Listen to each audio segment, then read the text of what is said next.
singing, we will rock you. What are we rocking exactly? Well, hopefully you'll be rocking with us and Autoscopy. Welcome to the Ashley and Media Show.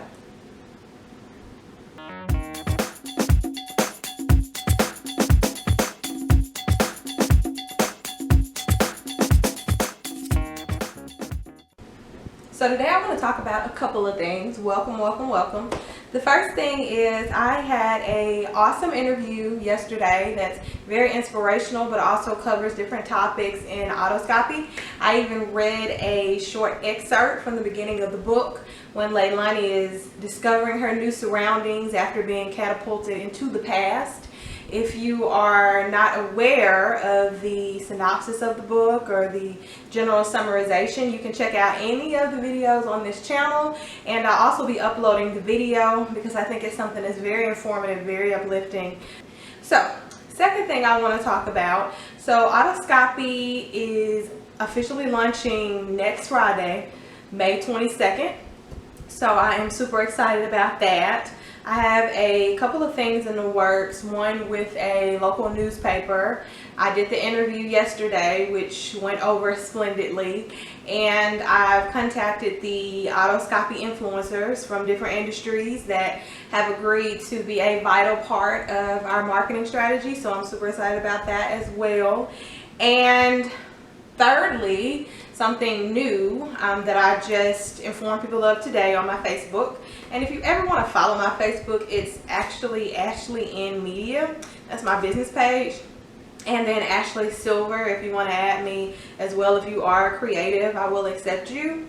But back to the third thing, I will be doing a video edit of people that just want to tell me what they're excited about with Autoscopy. You could just send me a short clip that you can take on your cell phone, nothing extravagant, and I'll compile those into a nice video package that I will be sharing with everybody next week. So I'm excited about that as well.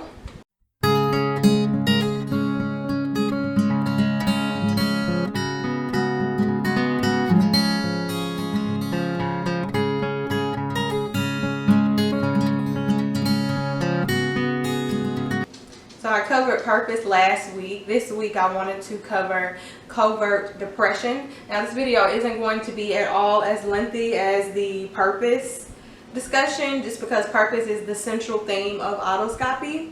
If you haven't watched that video, please do on my channel. It's the second video that has been uploaded. I would love for you to watch that, and I'm sure you can get some great advice career-wise, just purpose-driven wise from that video. But as far as covert depression, so to me, and how this stood out to me that I wanted to talk about, I see a lot of different things on social media that slightly worry me about our society, as I'm sure that most people do. One thing that I've been seeing a rash of in the past year or so are people in my age group, and I'm pretty age specific. I don't have a lot of younger people on my Facebook these days or on Instagram that I know of. I have so many followers on there, but I try to dial my content to people within my age group, 20s, mid 20s, late 20s, and up. And they write a lot of kind of cryptic messages on Facebook that I feel like are doing more than really calling for attention, because people look at social media and think, okay, well, it's just a means for attention. Like, you have like these Instagram models, you have people that just want to be famous without really honing in on a skill or giving something back to the world. They just want to make money by any means necessary. So you do have those instances. And a lot of that bleeds into social media, I feel like. But the real issue that I find with covert depression is people they're either hiding that they're depressed, or they don't realize that they are. And they kind of blanket it with these memes, I would say. Some of the memes, as I've said before, are funny. It's okay to make a joke and everything, but when it starts to concern me is when it gets a tad bit on the I'm devaluing myself side. And I guess an example of this, and I'll put some examples up on the screen. So three types that scream to me covert depression on social media. So you have these quizzes, and the quizzes I feel like started out as like a fun thing that Facebook was doing in order to predict people's life. And so it'll say, you know, what's going to happen for this person in 2020, what's going to happen for them in 2021. And so I see this, I mean, literally all day of people posting these, and some people can do it in like lighthearted fun, but some people do it so much, it's like, are you really expecting Facebook to predict your future at this point? Do you believe in this in some way? Because it'll say, you know, so-and-so is going to get married on this date, and have like a generic type of, almost like a Shutterstock generic image like from Google on there of some people getting married, and that's supposed to represent when you're going to get married or have kids and things like that, which is fun on its face. But when you have people, you're basically watching people live and comparing yourself to that person. So it actually, at our age, it actually is people out here having children and getting married and stuff. So you would think, okay, well, Facebook is telling me that I should be doing this. Looking at these people and what they're doing, social media is telling me I should be aspiring to be like someone else rather than myself. It's not uncommon for this to happen. In Autoscopy, the protagonist, Leilani, goes through covert depression. She really goes through covert depression without even really knowing how depressed she is or the reasoning behind it, because she's dealing with a chaotic lifestyle here in the present day, and then she has these blackouts which could cause trauma, experiencing slavery in the 1800s. But she doesn't deal with it well. She doesn't really speak to people about it. Her family is kind of disbanded.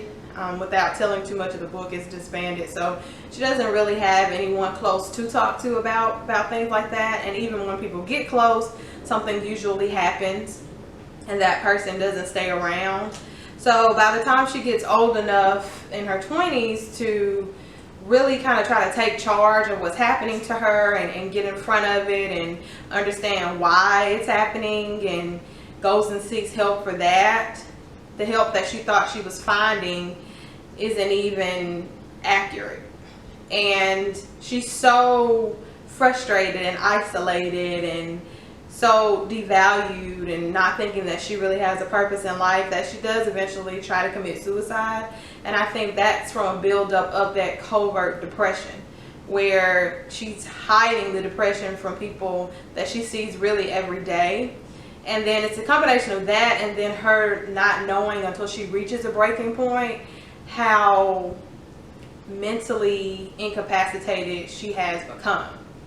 So that's another thing to look at. And I think that with it being Mental Health Awareness Month, and really any month, it's so vital to nail down why you're feeling a certain way. Like, I see people write on social media also, you know, I woke up this morning and I just didn't feel right. I can't put my finger on it. But if you really know how you're feeling, and even though you may not fully understand it because it may be a chemical imbalance or something of that nature that you really should seek professional help for, and people can assist you with that.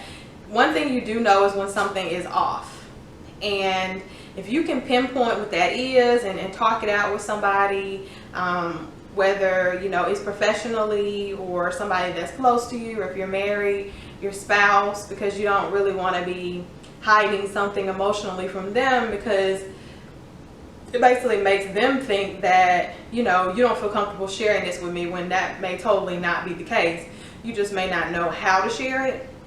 So one thing that I think is pretty useful is, if you can't always verbalize something with words, it's great to write it out and then come back to it later, or write it out and send it to somebody, and maybe your point can be taken better from that perspective than just sitting down talking it out. Or vice versa, if you know you're not really good at writing things out but you want to verbalize something in person, then sit someone down and talk about that. But don't let it get to a breaking point where you're reacting a certain way or you're going out on social media basically crying for help. Because something that somebody always taught me with social media or friends or anything, that a lot of people, two things when you tell people something like detrimental that's going on with you. Either the person is going to care, either the person is going to not care, or the person is going to be happy that it's happening to you. So you have to decipher what type of people you're sharing information with. On my social media, it's very seldom that you'll see me write something crazily negative on there. Like if I write I had a bad day, I had a really bad day, and it's something behind it.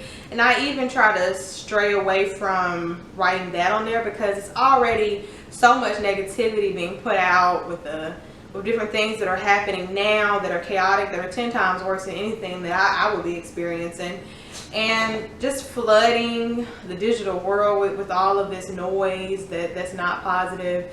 I always want to do something to uplift somebody. So if I'm telling somebody something negative, I want to tell them how I got out of it, because they can take that and use that more, utilize that more to their own life when they're feeling depressed, than me just rambling on and be a chaotic mess on Facebook. So it's more so just trying to put out positives and, you know, letting people see a struggle, but showing them how they can rise from it. Covert depression isn't something that just lives on social media. As we all know, people can be covertly depressed about a number of things and basically just be hiding that they're depressed and going on about life as if they aren't, or putting on a smile or making a joke out of something. But when it becomes repetitive and you see that person still making a joke out of it, it's something underlying there, or some reason they don't feel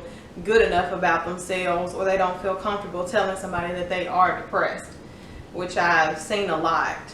Especially people that are on social media, and I see this a lot on Instagram, commenting under celebrities' pictures saying, you know, what's the prayer, sis? Like, what's the prayer? When they see Shade Room basically boost a couple and say couple goals and have people once again aspiring to be like somebody else rather than finding their own healthy relationships offline, they're basically drooling over people that they don't know when they really don't know all the specifics of what people go through in their own home, so they don't really know what they're aspiring to exactly. But whenever someone says that, I try to come in and say, well, you probably want to work on yourself first before praying for something. Because if you pray for something and you get what you asked for, but you're not ready for that, or you're not prepared to receive that person, you may treat that person badly or turn them down or turn them away because you don't even see a good person standing right in front of you because of the type of person you are. So I don't necessarily want to say that people attract what they put out, but I do believe that when somebody is putting positive energy out and somebody is living in their purpose and people see that and they're dedicated to really making the world a better place rather than just existing in it or taking from it, but more so somebody giving, then you'll open the door for you to meet someone of that caliber because you prepared yourself to be the person that you want to see in the mirror, but also the person that you want to see across from you. That same type of caring and giving person. And a lot of people don't really want to compromise like that. They don't want to congeal with somebody and make something better. It's more like, this is who I am, you're going to accept me as this, I need somebody to just accept me as this. And that's never the prayer. So when people say that, I'm thinking, well, they must have had some type of hardship, or they're going through some type of bad relationship, or somebody has hurt them in the past, for you to aspire so much to be somebody else rather than working on what you have inside for yourself and creating a life outside of social media that is positive. So there's that. So I have all of that coming. Like I said, make sure you check out the interview I did yesterday. It is currently, last time I checked, up to 800 and something views. So I'm very excited about that. It's some very passionate conversation going on, some very helpful information, talking about different topics and kind of what to expect from the book. So if you guys have any questions or want to contact me, you can contact me at ashleyandmedia@gmail.com, or you can contact me through any of my social media handles, which would be at the end of this video. And I'm just so excited about the release of my book, and I hope you guys are too, and I hope you enjoy it, and I look forward to talking to you next time on the Ashley and Media Show. Happy Friday.